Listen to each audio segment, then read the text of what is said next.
everyone, it's Lisa. So I'm out of town visiting some friends, and before I left Chicago I had this unique experience that I wanted to share with you, and I just wanted to do a little vlog about it. So I have another friend in Chicago who lives in the fancier part of town, and I went to go visit her, and when I got off the train I came up and I was met by a woman named Sonia who was panhandling on the street. But she wasn't basically asking for money. She asked me if I could buy her a bagel and some coffee. And I just felt like her sincere nature made me feel a little different than a usual panhandler, which I have a whole other blog I can do about that. But basically what happened was I said, sure, I'd buy you a bagel and coffee.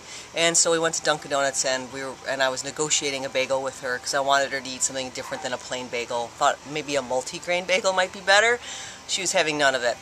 Anyways, we sat down at a table, and I decided, I don't know why, to have a chat with her. And so we introduced ourselves to each other, and her name's Sonia. And she basically is mentally ill and lives in a halfway house in the neighborhood that I was in. And she started to tell me about how her life unfolded, and it was amazing, her honesty and her open-heartedness. And so I kept asking her questions about, her life and her experience and being in a halfway house. And she's Filipino, and I asked if she ever, was cooking in the halfway house and shared with her friends. And we got to the point of friendship, and this is what this vlog is about.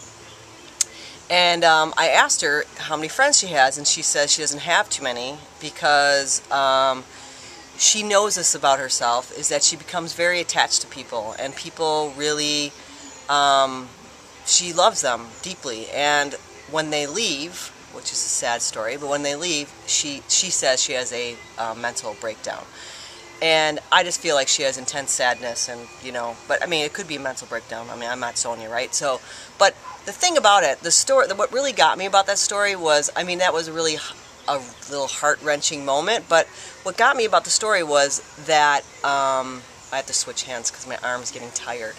What happened in the story was she knew herself. That's really what it's about. When you start exploring yourself deeply on a spiritual level, I mean, even people with mental illness, right? They're people, right? And they know their quirks, and they might be out there in their mind on some level, but their hearts are all the same. And so what I would, suggest or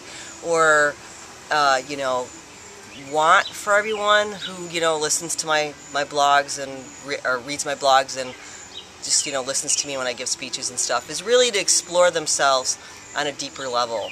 Whether it's through meditation or prayer or I don't know, I explore myself on such a deep level with my writing group. I mean, these people are, they're like my parts of my heart now. And, excuse me, we're kind of strangers. I mean, we knew each other, but I mean, really, we weren't this close. We are so deeply connected now. It's beyond. But what I want to say, basically, besides to go out in nature and beauty and inhale the day and live large, because that's my thing now, living large, and loving large, is just to go inward and to really take a moment and think about Sonia and think about her journey and her exploration in the world. And also, the other little piece of it is that my friend, who when she eventually came to meet with me, she said that she had seen Sonia like 100 times and never really had a whole conversation with her.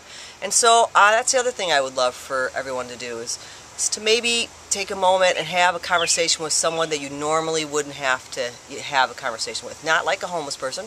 Doesn't have to be. Just because I work with the homeless doesn't mean that you need to do that. But basically just have a conversation with someone that's normally out of your comfort zone and see what you find. It'd be pretty awesome. So, enjoy the day. Live large, love large, peace.